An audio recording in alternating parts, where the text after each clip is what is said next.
उत्तर तटावर मोरटक्क्याच्या समोर खेडीघाट railway station आहे. या स्टेशनला गजानन महाराजांचे पाय लागलेले आहेत.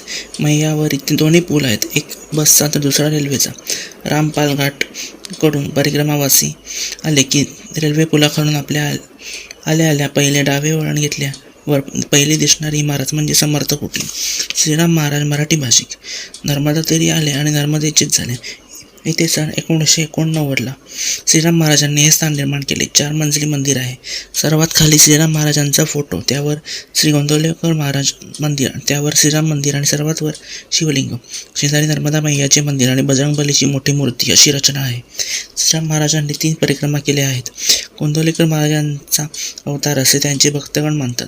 श्रीराम महाराजांच्या मातोश्री अजून आहेत. महाराज गृहस्थाश्रमी, अत्यंत प्रसन्न, प्रेमळ आणि अन्नजीवांसाठी तत्परतेने झिजणारे सौजन्यशील व्यक्तिमत्व. मराठी माणसाचे माहेर ते. इंदोर येथून 65 किलोमीटरवर आहे. परिक्रमेत महाराष्ट्रीयन माणसांचं प्रमाण किती? नर्मदा परिक्रमा करणाऱ्यांची संख्या वाढती आहे, त्यामुळे याविषयी अनेक पुस्तके बाजारात येत आहेत. सर्वत्र क्षेत्रात साहित्य पोचले की जागरूकता येते. दरवर्षी पायी चालणारी 550-60 तरी बसनी 300-400 मराठी मंडळी नर्मदा परिक्रमा करीत असावीत.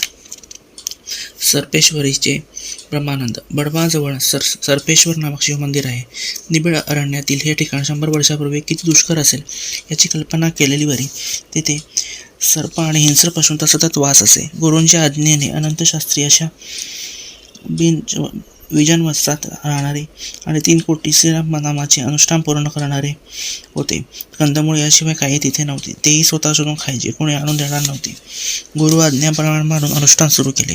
गुरु परीक्षा घेतल्याशिवाय पास करणार नव्हते. शिष्य निर्भीडपणे परीक्षेला सामोरे जाणार होते. एकदा एक मोठा वाघ मंदिरात आला. अनंत शास्त्री यांचे धाबेदार आणले, मात्र गुरुवर निष्ठा पक्की होती. त्यांनी खंबीरपणे रामनाम चालू ठेवले. वाघ निघून गेला, पण मोठे सर्प संख्येने हजर झाले. शास्त्रीबुवांना नामस्मरण करणे कठीण वाटू लागले. त्यांनी अधिक आर्ततेने गुरुस्मरण केले. रामनामाची कास सोडली नाही. सच्च्या नामस्मरणाच्या प्रभावाने सर्प अदृश्य झाले. शिवपिंडीतून गुरु महाराज अवतीर्ण झाले. अनंत शास्त्रींनी गुरुच्या चरणी लोळण घेतली. शिष्य परीक्षेत पास झाला. गुरुने शिष्याच्या मस्तकावर हात ठेवून आशीर्वाद दिला आणि शिष्याचे नामकरण केले. ब्रह्मानंद. हे ते गुरु म्हणजे ब्रह्मचैतन्य गोंदवलेकर महाराज आणि शिष्योत्तम अनंत शास्त्री म्हणजे ब्रह्मानंद महाराज. ज्यांची समाधी मंदिर कागवाडा म्हणजे नवबाग सांगलीजवळ आहे. अशी ही तपभूमी नर्मदा तीरी वाघ अन्य पशु पाहायला मिळतात का? वाघ सिंहासारखे पशु जवळजवळ नामशेष झाले आहेत. क्वचित अस्वले दिसतात अशी माहिती मिळाली. जंगले, सिंह, हत्ती आणि अशीच श्वापदे मैया किनारी येत असत अशी कित्येक वर्णने आहेत. आता पुस्तकातूनच ही गोष्ट वाचायची. अनुभव आता दुरापास्त होत आहे. पूर्वी जंगले होती, त्यामुळे श्वापदे होती. त्या काळात परिक्रमा करणे धोक्याचे होते, त्यामुळे परिक्रमा करणाऱ्यांचे प्रमाणही कमी होते. परिक्रमा जथ्याने केल्याची जी उदाहरणे वाचायला मिळतात त्याची सुरक्षा हेच कारण आहे. आता मैया किनारी दाटो जंगले तर सोडा, परंतु साधी विरळ जंगले देखील खूप कमी राहिली आहेत. लोकसंख्या वाढ हे त्याचे प्रमुख कारण आहे. मैया किनारी जंगल सोडून शेती होत असल्याची अनेक उदाहरणे पाहायला मिळाली. धरणाच्या पाण्यात चांगली जाणारी जंगले तर शासनानेच तोडून टाकली. अशा वेळी जंगली जनावरांचे काय झाले असावे हा प्रश्न मनात होता. 2-3 साधू संन्यासी यांना हा प्रश्न विचारला. त्यावर त्यांनी सांगितले, त्याचा सारांश असा की जंगल तोडून शेती केली, शेतीजवळ वस्ती झाली, उपद्रव देणारे प्राणी मारून टाकले, खाण्यासारखे प्राणी खाऊन टाकले, मग शिल्लक काय राहिले? संपूर्ण परिक्रमेदरम्यान 8-10 हरणांचा कळप केवळ एकदा पाहायला मिळाला. ही वस्तुस्थिती वरच्या मताला पुष्टी देणारी ठरते. हा विषय वादाचा नाही तर चिंतेचा आहे. क्षमस्व. जबलपूरच्या पुढे अनेक जंगलातून जाताना 2-2.5 किमीवर वस्ती दिसून येते. परिक्रमावासी यांना त्यामुळे बिनधास्तपणे परिक्रमा करता येते. ही त्या विषयाची एक बाजू आहे. मैयाच्या रंजना नावाची उत्पत्ती कशी झाली? संपूर्ण जगाला ती प्रसन्न करते म्हणून रंजना आहे नाव. रात्री नावेतून समुद्र प्रवास करताना लाईट असतो का? नावेला स्वतंत्र लाईट नसतो. नावाडी बॅटरीचाच उपयोग करतात. विशिष्ट पद्धतीने उघडझाप करून ते एकमेकांना संकेत देत असतात. आपली बॅटरी जरूर जवळ ठेवा, मात्र त्याचा उपयोग करू नका. काळजी घ्या, चुकीचा संकेत जाऊ नये. परिक्रमेत सुशिक्षितांचे प्रमाण किती आहे? पंढरपूर वारीत जसे प्रमाण असेल जवळपास तेवढेच सुशिक्षितांचे प्रमाण परिक्रमावासियात असते. तथापि महाराष्ट्र व अन्य राज्यातून आलेली मंडळी बहुतांश सुशिक्षित असतात. धर्मेश्वर. जगात एक गोष्ट पक्की आहे, बदल. सतत बदल हा सृष्टीचा नियम आहे. एरवी आपण तो मान्य करतो, मात्र आपल्या भावना ज्यात गुंतल्या असतात, श्रद्धास्थानाचा विषय असतो, अशा वेळी बदल नको असतो. नर्मदा प्रकल्पाबाबत ज्या काही लोकांच्या भावना आहेत त्याबद्दल आदर व्यक्त करून जे दिसेल ते शब्दांकित करीत आहेत. धर्मदेशवर बांधलेल्या धरणामुळे अनेक देवळे पाण्यात गेले. शतकांचा असा इतिहास आणि आमच्या श्रद्धा पाण्यात बुडाल्या हे खरे आहे. शासनाने त्याची भरपाई किमान पैशात तरी करण्याचा प्रयत्न केला आहे. अशा उदाहरणात हाफेश्वर, शूलपाणेश्वर प्रत्यक्ष पाहिले. धर्मेश्वर महादेव हे त्यातलेच उदाहरण. धर्मेश्वर महादेवाचेच एक मंदिर धरणाच्या पाण्यात गेले. शासनाने भरपाई दिली. महंतांनी नव्याने मंदिर उभे केले आहे. परिसर चांगला विकसित करण्याचे त्यांचे नियोजन आहे. बदल स्वीकारायचं म्हटलं तर त्यातून चांगलं घडू शकतं. अजून महादेवाची प्रतिष्ठापना बाकी आहे. सध्याच्या पिढीला हा बदल स्वीकारणे जड जात आहे. हळूहळू नंतरची पिढी मोठी होणार. झालेला बदल अंगवळणी पडणार. नंतर जन्माला येणाऱ्या पिढीला हा बदल आहे ही बाब सांगितल्यावर कळणार. त्यानंतरच्या पिढीला तेही कोणी सांगणार नाही आणि झालेला बदल 2-3 पिढ्यानंतर स्थायी होणार. हा अनुभव यापूर्वीच्या पिढ्यांनीही घेतला आहेच की. दक्षिण तटावरून उत्तर तटावर जाण्यासाठी समुद्रात प्रवास करताना नाव नोंदवावे लागते का? होय. कठपूरला आता चांगली व्यवस्था झाली आहे. कोटेश्वर महादेव मंदिराचे महंत श्री गोपालदासजी महाराज यांची कठपूरला धर्मशाळा आहे. तेथे हे काम होते. हा आश्रम वसिष्ठ संहितेत प्रभू रामचंद्रांना मुनिवरांनी नेमावर बाबत सांगितल्याचे नमूद आहे. ते असे: ब्रह्माचे पुत्र 4 सनक, सनंद, सनातन आणि सनतकुमार हे 4 पुत्र नेमावरला आले. तेव्हा सर्व दिशेने मुनी, साधू, संत, महात्मे एकत्र झाले. चौघांचे पूजन केले आणि धर्माबद्दल सगळ्यांची त्यांना विनंती केली.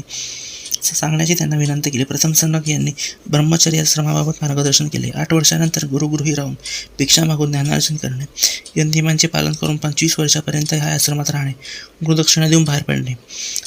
सनंदन गृहस्थाश्रमाबाबत मार्गदर्शन करतात. ते असे: योग्य वधू पाहून गृहस्थाश्रमात प्रवेश करणे. संसार भोगासाठी नाही तर कर्तव्यासाठी आहे. 4 आश्रमाचा आधार म्हणून तो मोठा मानला जातो. तिसरे ब्रह्मपुत्र सनातन वानप्रस्थाश्रमाबद्दल बोलणी झाली. आपले अर्धे आयुष्य संपल्यावर पत्नीसह वानप्रस्थाश्रमास धर्माचरण करावा. पत्नीची इच्छा नसल्यास मुलाकडे पत्नीला सोपवून एकट्याने वानप्रस्थाश्रमात राहावे. दुरिच्छा वृत्ती अंगी बाणावी. शम, दम, तप, तितिक्षा याद्वारा धर्मपालन करावे. सर्वात शेवटी सनतकुमार 4थ्या आश्रमाबाबत म्हणजे संन्यास धर्माबाबत सांगतात. यम, नियम, आसन, प्राणायाम, प्रत्याहार, धारणा, ध्यान आणि समाधी या अष्टांग योगातून ब्रह्मलीन व्हावे. नेमावरच्या सिद्धनाथ महादेवाची स्थापना या 4 ब्रह्मपुत्रांनी याच वेळी केलेली आहे. आजकाल 2 आश्रमातच जीवन संपते. पुढच्या 2 आश्रमात राहताच येत नाही. याला काय करावे? निवृत्तीनंतर वानप्रस्थाश्रम घेतला जावा. गेल्या अनेक वर्षाच्या गुलामगिरीमुळे हा शास्त्रार्थ आम्ही विसरलो. गृहाश्रम मरेपर्यंत करणे योग्य नाही. आकाशवृत्ती नेमावर या नाभिकेंद्र बरोबर अर्धे अंतर. उत्तर तटावर नेमावर, दक्षिण तटावर हांडिया, उत्तर तटावर सिद्धनाथ महादेव मंदिर. अतिउत्तम दगड कोरीव काळाच्या अवघात दुर्लक्षित. दक्षिण तटावर सिद्धनाथ महादेव. घाटावरच्या सिद्धनाथ मंदिराच्या वरच्या अंगाला ब्रह्मचारी आश्रम आहे. सर्वात उंच विश्वनाथजी ब्रह्मचारी यांच्या नावाने ओळखला जाणार. त्यांचे उत्तराधिकारी आहेत आपल्या सांगलीचे श्री गाडगे. त्यांना ब्रह्मचारीजी किंवा ज्योतिषी असे संबोधले जाते. अत्यंत आदराने त्यांचा उल्लेख केला जातो. परिसरातील लोक त्यांचा सल्ला घेऊनच आपले निर्णय घेतात. त्यांची ग्रंथ संप्रदाय चांगली आहे. अभ्यास अति उत्तम. धर्म, भाषा, परंपरा, रूढी याविषयी शंका निर्माण झाली की त्यांचे मार्गदर्शन मिळते. गेली 32 वर्षे ते इथे आहेत. सकाळची 4:30ची वेळ. खोलीत एकटेच ब्रह्मचारीजी असतात. पेटी किंवा तंबोऱ्यावर भजने चालतात. बाहेरून येणाऱ्याला असेच वाटते की प्रभुराम आत आहेत आणि ब्रह्मचारीजींचे भजन गीते ऐकत आहोत. खोलीसमोर वरांडा. पूर्वेकडे फटफटत असते. मैया जुळजुळत वाहत असते. किंचित थंड हवा गात असते आणि अद्भुत रम्य दृश्य सूर्योदयापर्यंत अनुभवायचं असतं. इकडे सूर्योदय होतो. खोलीचा दरवाजा उघडून ब्रह्मचारीजी बाहेर येतात. पती पत्नीने एकत्र परिक्रमा करणे जरुरी आहे का? पतीने परिक्रमा केली की 50% पुण्य पत्नीला मिळतं. मात्र कोणतेही तप प्रत्येक जीवाने स्वतः करणे श्रेयस्कर. पत्नीला पतीची सर्वात खात्रीची म्हणून एकत्र परिक्रमा जरूर करावी. पायी शक्य नसल्यास वाहनाने करावी. आकाशवृत्ती. बाहेर मंडळी थांबलेली असतात. एकत्र प्रार्थना होते. सूर्यनमस्कार होतो आणि नंतर येतो चहा, दूध.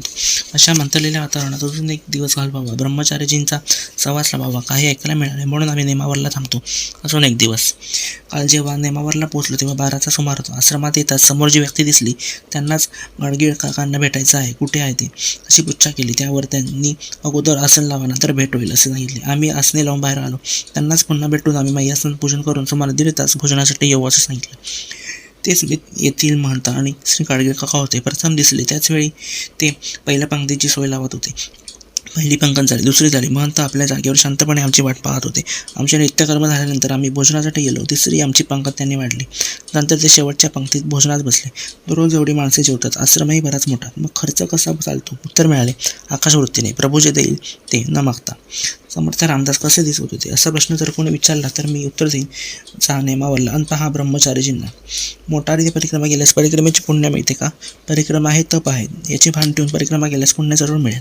पैसे मोजलेत मग माझी सोय, माझी आवड, माझा हक्क, माझा स्वार्थ असा यास प्राधान्य असेल तर परिभ्रमण ठरेल, अन्यथा परिक्रमाच होईल. ब्रह्मचारी शास्त्राने आयुष्याचे 4 भाग कल्पून त्या भागांची कर्तव्ये जबाबदाऱ्या निश्चित केल्या आहेत. प्रत्येक भागाला आश्रम असे नाव दिले. पहिल्या आश्रमात व्यक्तीने ब्रह्मचर्याचे पालन करून शिक्षण ग्रहण करावे आणि व्यक्ती म्हणून विकसित होणे अपेक्षित आहे. त्यानंतर गृहस्थाश्रमाची रचना, नंतर वानप्रस्थाश्रम, शेवटी संन्यासाश्रम. ब्रह्मचर्य आश्रम पूर्ण झाल्यावर व्यक्ती पुढे 3 पर्याय असतात. गृहस्थाश्रमाचा स्वीकार, थेट संन्यासाश्रम किंवा ब्रह्मचर्याची तसंच चालू ठेवणे, गृहस्थाश्रमाच्या आधारे किंवा वानप्रस्थामाच्या आधारे. एखाद्याने केवळ लग्न केले नाही म्हणून ब्रह्मचर्य आश्रमातच आहे असे म्हणता येणार नाही. मात्र एखाद्याने घर सोडले की तो कुठेही राहो, त्याचा ब्रह्मचारी आश्रम वानप्रस्थाश्रमाच्या आधारे चालू आहे असे म्हणायचं हरकत नाही. नर्मदा तटी असे अनेक ब्रह्मचारी होऊन गेले आहेत. पैकी एक विश्वनाथजी ब्रह्मचारी होते. अत्यंत आदराने त्यांचा उल्लेख केला जातो. त्यांनी गायत्री पुरस्चरण अनेक वेळा केले आहे. अनेक ठिकाणी फिरून आल्यावर त्यांनी नेमावर निवडले. तेथे ब्रह्मचारी आश्रम स्थापन केला. एकदा आश्रमातील तुपाच्या डब्यांपैकी एक डबा एकाने चोरला. स्वयंसेवकांनी चोराला रंगेहात पकडले. विश्वनाथजींच्या समोर चोराला मुद्देमालासह उभे केले. विश्वनाथजींनी सर्व प्रकार ओळखला. ते तत्परतेने म्हणाले, अरे मीच तो डबा त्यांना दिला. चोराचे हृदय परिवर्तन झाले. हे काय सांगायला पाहिजे. धरण बांधण्याविषयी आपल्या पूर्वासुरींनी काय म्हटले आहे? पुराणात पृथ्वी आणि पृथ्वीराज यांचा संवाद आहे. त्यांचा सारांश हाच की पाणी अडवा, पाणी जिरवा. समुद्रावरच्या नावा फक्त दिवसा सुटतात का? नावा भरती ओटीवर अवलंबून प्रवास करतात. त्यामुळे दिवसा रात्री नावा चालतात. ओम. नर्मदा तीरी अनुष्ठान करीत असलेले भारद्वाज ऋषी असे ते नर्मदेवर स्नान करणाऱ्या ललनेकडे अचानक पाहता विचलित झाले. त्यांच्या शक्तीचे स्खलन झाले. एकाग्रता भंग पावली. आपली अवस्था त्यांच्या लक्षात आली. तर ललनेकडे पाठ फिरून ते स्वशुद्धीसाठी निघून गेले. तर ललनाही गेली. भूमीला हे सर्व ज्ञात झाले. महान तपस्वाची शक्ती भूमीवर पडलेली. भूमीने ते धारण केली. यथावकाश झाले बाळ म्हणजे बहुम. अत्यंत लालेला. दुसरे नाव अंगारक. जरा मोठं झाल्यावर बहुम पित्याजवळ आले. पित्याने त्यांची मौज केली. बहुमच्या इच्छेने श्री गणेश मंत्र तपस्येसाठी घेतला. नर्मदे तीरी गणपतीचे अनुष्ठान मांडले. यथावकाश ओंकारगण संतुष्ट पावले. तो वार मंगळवार, तिथी माघ वद्य चतुर्थी. श्री गणेशांनी वर मागण्यास सांगितले. बाळभौम म्हणाला, मला तुझ्या नावानेच ओळखले जावे. माझ्या पित्यावर कृपादृष्टी असावी. श्री गणेश तथास्तु म्हणाले. शिवाय आजचा दिवस अंगारकी चतुर्थीचा पण ओळखला जाईल. त्याचे पुण्य फळ फार मोठे आहे. श्री गणेश मंदिरामध्ये अंतर्धान पावले. भौमाने नर्मदेचे जल पुन्हा हातात घेऊन श्री गणेशाचा शोध घेतला. त्यांच्या हाती लाल रंगाचे गणेश आकाराचे खडे येत. त्यांना तांदळा गणपतीच्या मूर्ती म्हणतात. धर्मद असे दुसरे नाव. धर्म म्हणजे सुख व आनंद ती देणारी जी नदी म्हणजे नर्मदा. श्री गणेश्वराने हा भौम नवग्रहामध्ये स्वर्गात 3रा व सूर्यकुलातील 4था ग्रह म्हणून स्थायी झाला. मैयापासून दूर जावे लागते. अशा वेळी मैया दर्शनाला मुकणार. मग ती परिक्रमा कशी सिद्ध होणार? ज्या दिवशी प्रत्यक्ष नर्मदेचे दर्शन होत नाही त्या दिवशी कुपीतल्या जलाचे दाखवून उडून दर्शन घ्यावे. खंड पडू नये. दर्शनादेव असेही रूप. आज नर्मदा जयंती. संपूर्ण नर्मदेचा परिसर, दक्षिण घाट, उत्तर घाट उत्साहाने जयंती साजरी करण्याच्या घाईत जहाजपुरा येथील श्री अनिल शर्मा यांनी जयंतीनिमित्त आणखी एक दिवस थांबण्याची विनंती केली. तथापि बुधनीला नर्मदा तटी रामघाटावर आम्हाला ती साजरी करण्याची इच्छा. जहाजपुरा सोडलं. वाटेत नेनोरा, होलीपुरा आलं आणि गेलं. प्रत्येक ठिकाणी भोजनासाठी थांबण्याचा गड. आमचा हट्ट कायम. भागीर नदी पुढे असताना एका आश्रमातून आम्हाला पुढे जाऊ देईनात. त्यांचे महात्मे बाहेर गेले आहेत. आम्हाला पुढे जाऊ दिल्यास ते आल्यावर रागवणार असे कारण सांगत होते. तरी आम्ही पुढे झटकलो. भागीर नदी पार करायला अवघड. इथून पार करावी की पुढून असे करीत पुढे शेतातून जात होतो. उजवीकडे भागीर नदी, डावीकडून एक मोठा चढून 86-87 वर्षाचे एक महंत डोक्यावर 25 लिटर दुधाचे कॅन घेऊन धापा टाकीत वर आले. त्यांनी आम्हाला थांबवले. मागे गेलेल्या आश्रमातून तुम्हाला सोडले कसे असा प्रश्न त्यांनी विचारला. आम्ही बुधनी रामघाट अशी उत्तर दिली. पुढे जात असल्याने महंतांना वाईट वाटत होते. काय करावे असा प्रश्न त्यांना पडला असावा. लगेच त्यांनी दुधाचे कॅन खाली घेतले. हे दूध नैवेद्य झाल्याशिवाय कोणाला देता येत नाही. मात्र तुम्ही तसेच जाऊ नये म्हणून नियम मोडून दूध देतो. ते तरी घ्या असं म्हणत म्हणाले. त्यांचे म्हणणे ऐकले. दूध घेतले. आता आता जाण्याची अनुभूती मिळाली. महंतांनी ते 25 किलोचे कॅन स्वतः उचलून डोक्यावर पुन्हा घेतले. आम्हाला हात लावू दिला नाही, कारण प्रसाद घेऊन हात करकटे झालेत ना. काय सौशिकता, काय कळवळ, असे हे रूप मैयाचेच. नर्मदा जयंतीला पाहिलेले. धरणाला विरोध कोणत्या कारणास्तव केला जातो? धरणाखाली कालव्यासाठी शेतीयोग्य जमीन जाते. जंगले, वन्य पशुपक्षी यांचा ऱ्हास होतो. धरणाचे मर्यादित आयुष्य. शेकडो वर्षापासून एका जागी राहणारे विस्थापित होतात. निसर्गाचा समतोल बिघडतो. कालिदासाची नर्मदा. महाकवी कालिदासचे उद्देंचे त्यांची नर्मदेवर विलक्षण प्रेमभक्ती होती. रघुवंश महाकाव्यात 2 ठिकाणी कालिदास नर्मदा मैयाचा उल्लेख करतात. अतिशय भक्तिपूर्ण आणि निसर्ग सौंदर्याचा तो उल्लेख आहे. राजपुत्र रघुचे सैन्य नर्मदाकाठी वसाव्यासाठी थांबलेले आहे. या परिसरात नक्तमालाची झाडी असल्याचा उल्लेख आहे. नक्तमाल म्हणजे करंज, आजही ती पाहायला मिळते. यानंतर एक रानटी हत्ती जो मस्तीत आला आहे तो येतो. सैन्याची पळापळ होते. राजा रघुवे पाहतो. त्याला माहिती असते राजाला वन्य हत्ती अवघ्य आहे. हा धर्म आहे म्हणून तो एक बाण मारून मस्त हत्तीला पळून लावतो. मस्त हत्तीचे पाण्यातील खेळणे, नंतर सैन्यातील हत्तीवर जाणे, सैन्याची पळापळ याची सुरेख वर्णन 42 ते 52 या 10 श्लोकात आहे. 59व्या श्लोकात रघुराजा नर्मदा नदीत आचमन करतो. इथे नर्मदेला भयभक्ती म्हणजेच अत्यंत पवित्र जल असे म्हटले आहे. मात्र मेघदूत या आपल्या अमर प्रेमकाव्यात कालिदास नर्मदेचा उल्लेख रेवा असा करतो. रेवा याचा अर्थ खेळणारी, खेळात मग्न म्हणजे असेल की नर्मदेचा प्रवास भागात पाषाण फार आहेत म्हणून तिचे जल अतिशय खळखळ करीत वाहते नाभीपर्यंत. म्हणूनच ती रेवा म्हणून व पुढे नर्मदा म्हणून ओळखली जाते. बाटलीत जल कसे बाळगतात? दिवसभर काय कार्यक्रम असतो? परिक्रमा जिथून सुरू केली जाते तेथून संकल्प करताना मैयाचे जल एका कोपीत घेतात. ते काल तिचे पूजन केले जाते. तिला सतत जवळ बाळगले जाते. तिची शुचिर्भूतता मात्र राखली जाणे महत्त्वाचे आहे. आराध्य देवी म्हणून ती सोबत बाळगली जाते. परिक्रमेदरम्यान तुम्ही आजारी पडणार नाही हा विश्वास मोठा. समजा आजारी पडलात तरी काही हरकत नाही. आवश्यक त्यावेळी मैया डॉक्टरची सोय तर करतेच, तेही विनामूल्य. निसरपूरचे डॉक्टर कनोजिया देव भेटावे असेही भेट. 65 वर्षाचे डॉक्टर. हाताखालची माणसे आली नाहीत तरी तत्परतेने स्वतः सर्व कर्मे केली विनामूल्य. महेश्वरचे डॉक्टर पाटीदार आवळी आलेल्या व्यक्तीचे आवश्यक ते परीक्षण करून दिले विनामूल्य. मंगरूळचे डॉक्टर B.N. सरकार औषध पाणी चटकन उपलब्ध करून पैसे घेण्यास नम्र नकार. डॉक्टर कमलेश नामदेव यांची तरावरच रामघाटावर भेट. होडीत बसून दक्षिण तीरावर जाण्यापूर्वी हाळी देऊन आम्हाला पाचारण केले. काही औषधपाणी हवे काय म्हणून आपण चौकशी केली. औषधे दिली कोणत्याही मोबदल्या विना. मैयाची लीलाघात. मग मनात तब्येतीचा विचार आणायचा कशाला? रोजनीशी लिहावे का? त्याचे प्रयोजन काय असावे? परिक्रमेचा कालावधी तसा मोठा. आपण ज्या प्रदेशातून पुन्हा जाऊ की नाही अशी आशा होती. घडलेल्या गोष्टीनंतर संगतवर आठवत नाही. गावाची नावे तर लक्षात राहणे शक्य नाही म्हणून रोजनीशी जरूर लिहावे. भविष्यात त्याचा कदाचित उपयोग होईल. श्री र. रा. पुंडे यांनी परिक्रमा 1983 साली केली. पुस्तक प्रसिद्ध झाले 1996 साली. 1983 केली आणि पुस्तक प्रसिद्ध झाले 96 साली. 13 वर्षांनी. प्रत्येकजण पुस्तके लिहिल असे नव्हे. वारीसारखी वारंवार परिक्रमा करणार नाही हेही खरेच. महाराजांच्या सूचनेनुसार राममारुती रस्त्यावर परिक्रमा करण्याविषयी बोर्ड लावला. तो बोर्ड वाचून श्री सुरेश जोशी माझ्यासोबत परिक्रमाला आले. त्यांचे येणे हा श्री गजानन महाराजांचा आशीर्वाद समजत होतो. दिवस 62वा. श्री सुरेश जोशी यांनी यापुढे एकत्र चालायचे नाही असा निर्णय जाहीर केल्यावर मी बोललो, महाराज आपले आशीर्वाद माझ्यासोबत यापुढे राहणार नाही. महाराज का? मी पुढे जातो म्हणतो. महाराज त्याला काही करू देत, तू त्याची पाठ सोडू नको. आणि तसेच केले. सुरेश जोशींची पाठ सोडली नाही. मात्र 73व्या दिवशी चुकामुक झाली. 81व्या दिवशी पुन्हा भेट झाली.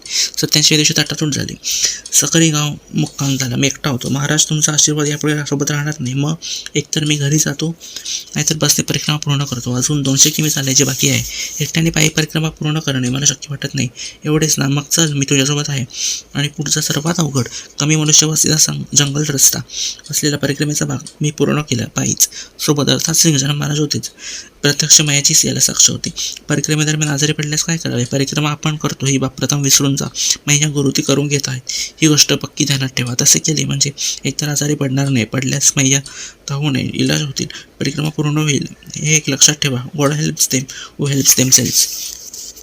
छोट्या गाडीने परिक्रमा पण करू शकता. लेखकांनी पायी परिक्रमा केल्यावर दुसरी परिक्रमा ट्रॅक्स गाडीने केली. त्याचा तपशील खालीलप्रमाणे. प्रथम स्टार्ट करू ओंकारेश्वरपासून ते रावेरपर्यंत तेलीभट्ट्यान. नंतर तेलीभट्ट्यान ते खलघाट बाय राजघाट. तर राजघाट राजपुरा ते प्रकाशा ते राजपिपला. तर राजपिपलावरून शूलपाणेश्वर तपोवन आश्रम. तपोवन आश्रमपासून पोईचा, राजपिपला, कोटेश्वर ते भालोत. आता भालोतपासून कडिया डोंगर, जगदीशमडी, अंकलेश्वर आणि कटपूर. आता कटपूरवरून समुद्र पार केल्यावर मिठी तलाई, आंबेटा, भरूच, नीलकंठेश्वर महादेवपर्यंत. मग भरूचवरून मंगलेश्वर, नारेश्वर, मालसर, कर्नाळी ते तिलकवाडा. मग तिलकवाडापासून गरुडेश्वरपर्यंत. मग गरुडेश्वरपासून कवाट, उदयपूर, अलिराजपूर, निसरपूर आणि कोटेश्वरपर्यंत. मग कोटेश्वरपासून मनावर, धार, मांडूगड, महेश्वरपर्यंत. मग महेश्वरपासून सहस्त्रधारा, महेश्वर किल्ला, मंडलेश्वर, खेडीघाट. मग खेडीघाटपासून सतवास, नेमावरपासून नसूरुलगंज, सलकंदपूर, बुधनीपर्यंत. मग बुधनीपासून खरगोन, नूरनगरपर्यंत. मग नूरनगरपासून तेंदुखेडा, जबलपूर, गौरीघाटपर्यंत. मग जबलपूरपासून सक्री, सेहपुरा, उमरिया, पालीपर्यंत. पालीपासून शहाडोल, अमरकंटकपर्यंत. अमरकंटकपासून आता दक्षिण तट, अमरकंटक, कपिलधारा, दूधधारा, अमरकंटकपासून गोरखपूर, दिंडोरी हे दक्षिण तटावर. मग दिंडोरी ते समनापूर, बिछिया, महाराजपूरपर्यंत. महाराजपूरपासून घनसोर, लखनादोन, नरसिंगपूर ते बरमान घाटपर्यंत. मग बरमान घाटपासून होशंगाबादपर्यंत. मग होशंगाबादपासून हरदा, हंडिया, भामोरीपर्यंत.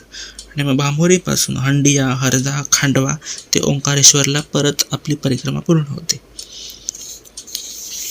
होली गँजेस हिंदू संस्कृतीचा पायाचा मुळी कृतज्ञतेच्या पायीच मुळी कृतज्ञते आहे. निसर्गाशी अतूट नाते आहे. ज्या ज्या घटकांचा आपल्या जीवनाशी संबंध येतो त्याबद्दल केवळ पूज्यभाव आपल्या मनात असतो असे नव्हे तर त्यांना देवत्व बहाल केले जाते ते याच धर्मात. मग पर्वत असो, नद्या असो, झाडे, पशु असोत, अनेकांप्रती आमच्या मनात भक्ती आहे. हिंदू धर्माची विशेषता अन्य धर्मात आहे का? कोणत्या नदीला पूज्य मानतात? कोणत्या पर्वताची पूजा करतात? कुत्रा, बैल, गाय, मगर यासारखे प्राणी अन्य धर्मात पूजले जातात काय? होली कॅनन किंवा होली आल्प्स असे शब्द कानावर पडण्याची शक्यता नाही. म्हणून तर हिंदू धर्माचे वैशिष्ट्य मोठेपणा आहे. ह्याच भावनेने आमच्या सर्व नद्या आम्हाला लोकमाता वाटतात, पूजनीय वाटतात. त्यापैकी काही नद्यांची स्थानिक लोक परिक्रमाही करतात. शास्त्रात मात्र परिक्रमा सांगितली आहे ती नर्मदेचीच. आराध्य दैवत म्हणून तिची प्रदक्षिणा करणे हे उत्तुंग कृतज्ञतेचे उदाहरण ठरते. कष्टप्रद असलेल्या या परिक्रमेला म्हणून तपाचे स्थान प्राप्त झाले आहे असे अन्य उदाहरण नाही. वाहनाने परिक्रमा करणे झाल्यास काय मार्गदर्शन द्याल? आपल्या भागातले वाहन आपणाला सोयीचे वाटेल. तथापि मैया किनारी राहत असलेला वाहन चालक अधिक योग्य ठरतो. यातल्या मध्य प्रदेशातील वाहन चालक उत्तम, भाषा समजण्यात अडचण येत नाही, त्यामुळे चुकण्याचा संभव नाही. ज्या चालकाने आम्हाला परिक्रमा घडवली तो आसाम बापूंचा शिष्य असून त्याला कोणतेही व्यसन नाही. मैयाचे लग्न अतिशय सुंदर असे रूप असलेली नर्मदा लग्नाची झाली. अनेक देवदेवतांना त्यांच्याशी लग्न करण्याची इच्छा झाली. नैया कोणाला वरेल? शोणभ्रत नद्याची कीर्ती नर्मदेच्या कानी आली. आपल्याला हा अनुरूप राहील अशी तिची समजूत झाली. शोणभद्राची माहिती घ्यावी आणि त्याला समन्वय जाणून घ्यावा यासाठी नर्मदेने आपल्या एका विश्वासू सखीला शोणभद्राकडे पाठवले. नर्मदेची सखी शोणभद्राकडे आली. शोणभद्राच्या रूपाला ती पाळली. शोणभद्रालाही ती आवडली. एकमेकांनी वरले. सखी तिथेच राहिली. इथे नर्मदा वाट पाहून थकली. सखी आली नाही, निरोप नाही. नर्मदा स्वतः शोणभद्राकडे जाण्यासाठी निघाली. प्रत्यक्ष शोणभद्र आणि आपली सखी एकांतात पाहून नर्मदा काय समजायची समजली. तिला भयंकर राग आला. त्या रागाच्या भरात तिने उडी घेतली आणि पश्चिमेकडे प्रयाण केले, पुन्हा मागे वळून न पाहण्यासाठी. मेकल पर्वतावर उगम पावलेली नर्मदा अशी पश्चिम वाहिनी झाली. नंतर त्याच पर्वतावर उगम पावलेला शोणभद्राला पूर्वेला वाहू लागला. मैया समुद्राला थेट मिळाली आणि शोण गंगेला मिळाला. पश्चिम वाहिनी मोठ्या नद्या कोणत्या? सिंधू नदी, लुनी, साबरमती, मही, नर्मदा, तापी, वैतरणा, दादरी. तेच नाव पुन्हा जनक राजा एक का अनेक, ज्ञात संख्या 54. म्हणजे एकाच नावाचे अनेक जण वेगवेगळ्या कालखंडात होऊन जातात. ब्रिटनमध्ये 5वा जॉर्ज असतो तसा. मैया किनारी त्या नावांची अनेक तीर्थे आहेत. गोंधळ होऊ नये म्हणून वायुपुराणात त्याचा तपशील एकत्र केला गेला तो असा. त्यात आहेत नर्मदेश्वर, सिद्धेश्वर, नागेश्वर, गौतमेश्वर, वैद्यनाथ इत्यादी. एकापेक्षा अनेक नावे पडण्याचे कारण काय असावे? एका व्यक्तीने एकापेक्षा अधिक ठिकाणी तप केले असावे, अथवा त्याच नावाचे अन्य व्यक्ती झाले असाव्यात. यात्रा मैया स्नानाला जसे महत्त्व आहे तसेच पौर्णिमा, सोमवती अमावस्या, चंद्र सूर्यग्रहण, मकर संक्रांतीला स्नानाचे विशेष महत्त्व आहे. नर्मदा तटावर या निमित्ताने यात्रा भरतात. त्यांचा तपशील असा. चांदूर घाटाजवळ, शूलपाणेश्वरजवळ, ओंकारेश्वरजवळ, आवळी घाटला, पेढा घाटला, मंडला आला, अमरकंटक इत्यादी ठिकाणी. याशिवाय माघ शुद्ध सप्तमीला म्हणजे नर्मदा जयंतीला दोन्ही तटावर सर्वत्र उत्सव साजरा केला जातो. अन्नदान, नर्मदा पात्रात दिवे सोडणे, फटाक्यांची आतषबाजी, डोळ्याचे पारणे फेडते. शरीर शुद्धीला साबण, मन शुद्धीला काय? नर्मदा स्नान. ब्रह्मांड घाट. निर्मितीचा ईश्वर ब्रह्म त्यांनीच निर्माण केलेल्या या पृथ्वीतलावर त्यांनी तप करावे. होय, मैया किनारी प्रत्यक्ष ब्रह्मदेवाने तप केले म्हणून ब्रह्मांड घाट. आज अपभ्रंश झालेली अनेक नावे आहेत. ब्रह्मांड घाटाचा अपभ्रंश बर्मान घाट. त्याची ही कथा. आपण निर्माण केलेल्या 14 भुवनाची पाहणी करत नारदास समवेत ब्रह्माजी क्षीरसागरावर आले. आपली निर्मिती पाहून ब्रह्माजींना आपण कोणी मोठे आहोत असा भ्रम झाला. ते प्रत्यक्ष विष्णूशी वाद घालू लागले. दोघांचा वाद मिटवण्याकरिता प्रत्यक्ष शिवशंकर अवतीर्ण झाले. ब्रह्माजी विष्णू भगवान यांना म्हणाले, जो कोणी या शिवाच्या आधी व अंत शोधेल तो मोठा. दोघांनाही तसा शोध घेता आला नाही. शिवजी समजावणीच्या सुरात म्हणाले, बापसे बेटा कभी बडा होता है क्या? ब्रह्माजींना पश्चाताप झाला. त्यांना आपली चूक कळून आली. विष्णूची माफी मागून ते या स्थळी तपश्चर्याला बसले. भगवान विष्णूंनी त्यांना माफी प्रदान केली. तेव्हापासून या घाटाला ब्रह्मांड घाट म्हटले जाते. मराठी माणसाचा या घाटाशी चांगला संबंध आहे. पेशव्यांच्या राज्यात हे स्थान येत होते. त्यांनी या सुंदर घाटाची बांधणी केली. देवी अहिल्या यांनीही येथे सेवा केली आहे. आपण किती परिक्रमा केल्या, केव्हा केल्या? पायी परिक्रमा केली 2008 आणि 2009 मध्ये, म्हणजे 1 वर्षात 31 दिवसात पूर्ण झाली. 131 दिवसात. वाहनाने पण केली 2009 मध्ये, त्याच 25 दिवसांचा कालावधी लागला. त्या परिक्रमेचे प्रकार किती आहेत? नर्मदा मैयाच्या परिक्रमा केल्या जातात. त्यात विविध प्रकार आहेत. सर्वात अगोदर परिक्रमा करणारे मार्कंडेय ऋषी. त्यांची परिक्रमा एकमेव द्वितीय म्हणजे अशीच म्हणावी लागेल, कारण मैया सर्व उपनद्यांची उगमापर्यंत ते जात असत. दुसऱ्या शब्दात सांगायचे झाल्यास त्यांनी मैयाच्या सर्व उपनद्यांना ओलांडून परिक्रमा पूर्ण केली. या परिक्रमेच्या प्रकारास सोमसूत्री परिक्रमा म्हणतात. सुमारे 27 वर्षाचा कालावधी लागला असे गावात आहेत. अन्य कोणी अशी परिक्रमा करायची ऐकवत नाही. परिक्रमेचा दुसरा प्रकार म्हणजे जलहरी परिक्रमा. समजा ओंकारेश्वरून सुरू केली तर दक्षिण तटावर समुद्रापर्यंत प्रवास करतात. नव्यातून समुद्र प्रवास टाळून पुन्हा ओंकारेश्वर गाठायचं. पुढे अमरकंटक, मग उत्तर तटाने मिठीचेलाई म्हणजेच समुद्रापर्यंत यायचं. पुन्हा समुद्र प्रवास टाळायचा. मागे फिरून अमरकंटक गाठायचं. त्यानंतर ओंकारेश्वरला पोहोचलं की जलहरी परिक्रमा पूर्ण होते. दुसऱ्या शब्दात समुद्र न ओलांडता 2 प्रदक्षिणा एकत्रितपणे करणे म्हणजे जलहरी प्रदक्षिणा. रुद्र परिक्रमा ही परिक्रमा म्हणजे तिसरा प्रकार. सर्वसाधारणपणे या प्रकाराने सर्वच जण परिक्रमा करतात. ओंकारेश्वरला जर परिक्रमा सुरू केली तर दक्षिण तटावर समुद्रापर्यंत जायचं. समुद्र ओलांडून उत्तर तट अमरकंटक ते परत ओंकारेश्वर. शेवटची परिक्रमा जी हनुमान परिक्रमा म्हणून ओळखली जाते. यात दोन्ही तटावर जाणे येणे हनुमानासारखी उडी मारणे चालते. याही परिक्रमेचा आनंद घेणारी भक्त मंडळी आहेत. शास्त्रात अन्य काही परिक्रमा सांगितल्या आहेत का? होय, मथुरा, वृंदावन तसेच अयोध्या या परिक्रमा करायची आपली परंपरा आहे.